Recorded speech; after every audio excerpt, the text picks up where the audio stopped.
People ask me all the time about my success stories. And I think what I'm most proud of is how we've helped thousands of unemployed people get back to work. From recent, I just lost my position, to I have 3 weeks left of unemployment and I literally am paralyzed with fear. From people that are starting and people that are at the ends of their career. And it reminds me of probably one of my most poetic, which was a man named Charles, who had spent 30 years with one company. Imagine that, and I'm sure some of you listening can. He had done everything he thought he should have, and he loved the work he did.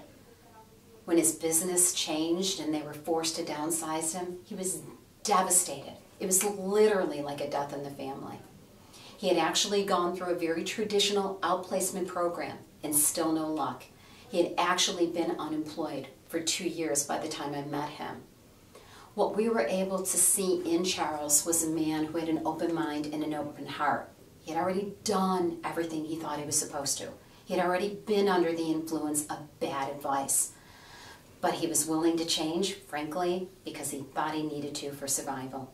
He came to every class dressed to the nines, like we really could decide his fate.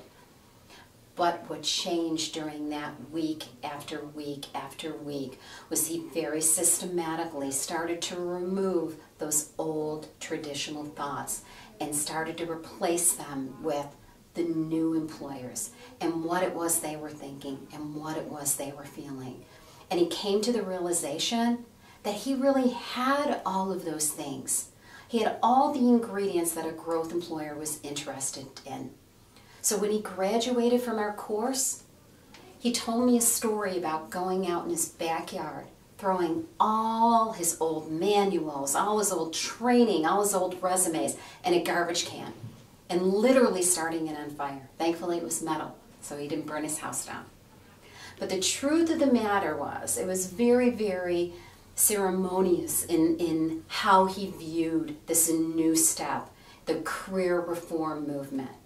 And the very first interview he went on after that event, he landed a job with a growth company and has had 3 promotions since. This does work. Followed like any program, it can work for you. There is no disease that we see it can't cure as long as you're prepared to recognize the things you haven't done well and change them for the future. Hey, it's the business of you. We all make mistakes. None of us are perfect. But like an entrepreneur, like myself, you recognize them, you change them, and you improve for the future. We're not looking to reinvent you. We're looking to create a better you. And that's really what career reform does, is it teaches you how to be a better you. We don't want you back to where you were. We want you better.